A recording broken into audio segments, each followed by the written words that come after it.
আনোয়ার, সীমান্তে যে গন্ডগোলের বিষয়ে আমরা জানতে পেরেছি, এ বিষয়ে সবশেষ কি তথ্য রয়েছে আপনার কাছে?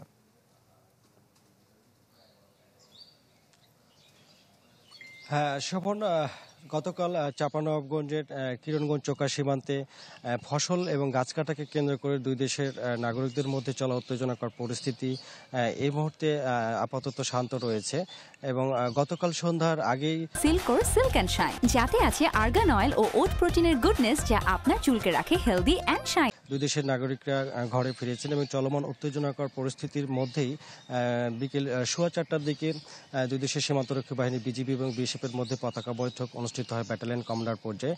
এরপর থেকে পরিস্থিতি শান্ত হতে থাকে। তো পতাকা বৈঠক শেষে 59 বিজিবি অধিনায়ক লেফটেন্যান্ট কর্নেল গোলাম কিবরিয়া তিনি আমাদেরকে জানিয়েছেন যে সীমান্তের বাংলাদেশ অংশে ফসল বিনষ্ট এবং গাছ কাটার জন্য দুঃখ প্রকাশ করেছে বিএসএফ। পাশাপাশি এ ব্যাপারে তাদের ব্যবস্থা নেওয়ার কথাও তারা জানিয়েছেন।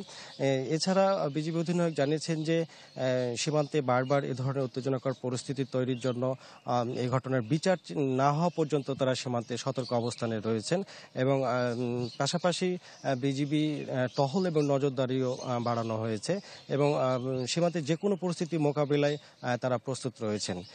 তবে সীমান্তে সতর্ক অবস্থান থাকলেও বিজিবি সাধারণ যারা নাগরিক রয়েছেন তাদের মধ্যে বারবার এ ধরনের উত্তেজনাকর পরিস্থিতির জন্য তারা ভারতীয় নাগরিক এবং বিএসএফকে দায়ী করে তারা যেমন বিচার দাবি করেছেন, তেমনি তারা এও জানিয়েছেন যে সীমান্তে তারা বারবার এ ধরনের উত্তেজনাকর পরিস্থিতি চান না। তারা সীমান্তে স্বাভাবিক বসবাস করতে চান। তবে এই মুহূর্তে সীমান্তে আপাতত শান্ত থাকলেও সাধারণ মানুষের মাঝে এক ধরনের আতঙ্ক রয়েছে এবং বারবার এ ধরনের ছোটখাটো তুচ্ছ ঘটনাকে কেন্দ্র করে বিএসএফ এ ধরনের আগ্রাসনে তারা ক্ষোভও জানিয়েছেন। আনোয়ার, আপনাকে ধন্যবাদ। দর্শক, সীমান্তে উত্তেজনার বিষয় জানাতে চাঁপাইনবাবগঞ্জ থেকে যুক্ত হয়েছিলেন সহকর্মী আনোয়ার হোসেন।